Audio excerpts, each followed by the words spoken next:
Bismillahirrahmanirrahim. Assalamualaikum warahmatullahi wabarakatuh.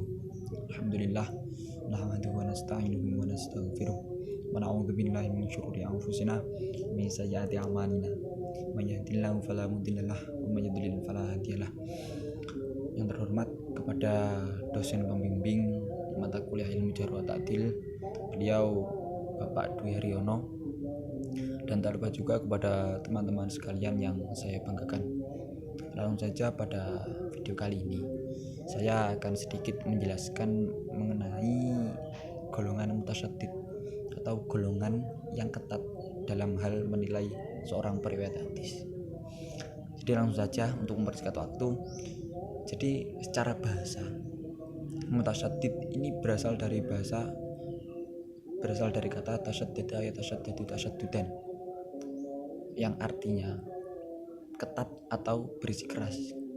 Nah, kemudian bisa kita tarik kesimpulan bahwasanya mutasyaddid ini berarti secara istilah golongan-golongan orang yang ketat dalam hal menilai suatu riwayat hadis, atau orang-orang yang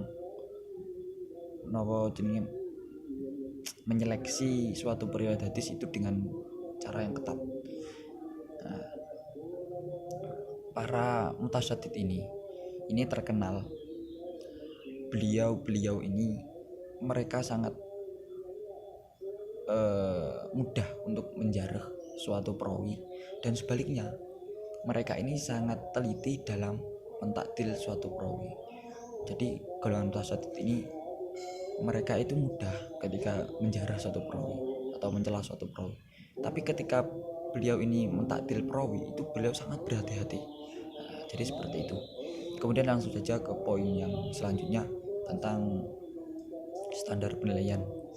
Jadi menurut mazhab mutasyaddid ini, suatu hadis, kualitas hadis bisa dianggap sahih ini ketika hadis tersebut sesuai dengan standar kualitas kesahihan sanad sesuai jumhur ulama.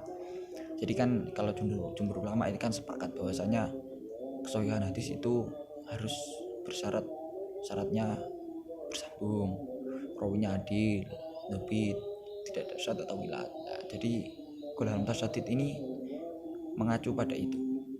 Kemudian catatan ini, kok ketika ada pertentangan antara jarh wa ta'dil, maka kelompok mutasyaddid ini berpegang pada dua hal. Yang pertama, beliau ini mereka menerima jarh meskipun tidak disebutkan sebab-sebabnya, dengan catatan si marjuh ini belum dipandang thiqah oleh seorang imam. Kemudian pegangan yang kedua, kok ketika ada pertentangan antara jarh wa ta'dil, maka kelompok mutasyaddid ini akan mendahulukan jarh daripada ta'dil atau muqaddam jarh ala ta'dil, meskipun jumlah orang yang mencela atau jumlah orang yang menjarh ini lebih sedikit daripada orang yang ta'dil, karena beliau ini beranggapan bahwasanya orang yang mencela atau orang yang menjarh ini tahu apa yang tidak diketahui oleh orang yang mentakdil. Jadi seperti itu. Jadi kelompok mutasyaddid ini adalah golongan orang-orang yang ketat dalam hal menyeleksi riwayat hadis. Suatu ketika Imam Malik ini ada sedikit Imam Malik ini itu kan terkenal ulama yang ahli dalam bidang fikih dan hadis. Nah, dalam hal hadis beliau ini sangat ketat dalam menyeleksi periwayat, sampai-sampai standar kesahihan hadis Imam Malik itu harus sesuai. Jadi hadis bisa dikatakan sahih oleh Imam Malik itu harus sesuai dengan amal ahlu Madinah.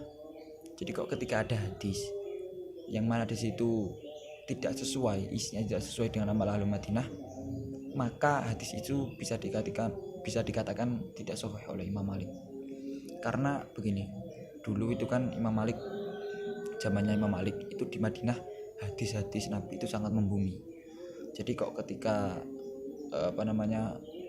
ada hadis yang bertentangan dengan amal Madinah, maka bisa dipastikan hadis tersebut tidak sahih. Jadi seperti itu. Kemudian yang poin ketiga mengenai tokoh-tokoh mutasyadid. Jadi tokoh-tokoh mutasyadid ini dibagi menjadi dua ya. Ada yang mutakodimin, ada yang mutakhirin. Yang mutakodimin itu seperti halnya Imam Nasai, Imam Bukhari, Abu Hatim Ar-Razi. Ya, jadi seperti itu. Kemudian golongan mutasyadid yang mutakhirin itu seperti halnya Ibnu Jauzi, Ibnu Taimiyah. Nah, jadi seperti itu. Ya,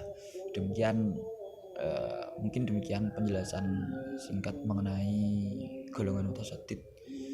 Apabila ada kurang lebihnya mohon maaf. Akhirul kalam, wabillahi taufiq wal hidayah, wa ridha wal inayah. Wassalamualaikum warahmatullahi wabarakatuh.